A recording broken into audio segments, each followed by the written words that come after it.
हाय, माझे नाव रवी गजानन गायगोड, माझी वाईफ मयुरी गायगोड.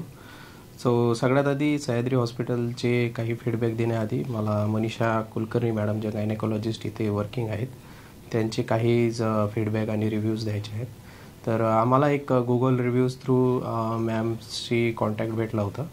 तर आम्ही तिथेच स्टार्ट टू एंड तिथेच ट्रीटमेंट कंटिन्यू केली आणि त्यानंतर आम्हाला मॅमकडून खूप चांगला फीडबॅक भेटला आणि रिझल्ट्स खूप चांगले होते. आणि जसं तुम्ही बघू शकता बेबी पण खूप हेल्दी आणि खूप छान आहे. तर ओव्हरऑल मॅमची ट्रीटमेंट खूप छान होती. त्यानंतर आम्ही गुगल रिव्ह्यूज थ्रू आणि परत मॅमच्या कॉन्टॅक्ट थ्रू आम्ही सह्याद्री हॉस्पिटलला व्हिजिट केलेत आणि तिथे ट्रीटमेंट स्टार्ट केली. आणि बाकीचा जो सह्याद्री हॉस्पिटलचा जो ओव्हरऑल फीडबॅक आहे तो एकदम परफेक्ट आहे.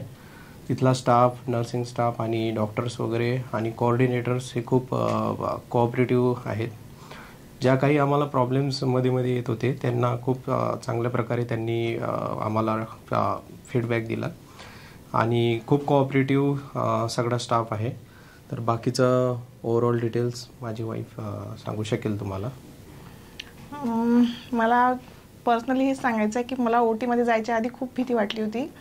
पण जसं मनीषा मॅम खूप म्हणजे रिलॅक्स, त्यांनी खूप मदत केली. OTमध्ये पण खूप हेल्प केली आणि मॉम स्टोरी हॉस्पिटलमधला स्टाफ पण खूप व्यवस्थित आहे. आणि इथे काही बोलायचं पण आवश्यकता नाही. ते सगळे नर्सिंग स्टाफ आपल्या मनाने सगळं करू शकतो, म्हणजे सगळं आपली काळजी घेतो खूप मनापासून. बस. आणि कोऑर्डिनेटर्स पुष्पा मॅम यांचे पण खूप खूप आभार. त्यांनी आम्हाला स्टार्ट टू एंड खूप मदत केली. खूप जास्त मदत झाली. ओव्हरऑल गुड रिस्पॉन्स आहे. So at the end thank you for all nursing staff, coordinators, Manisha ma'am, and thanks Maugham story.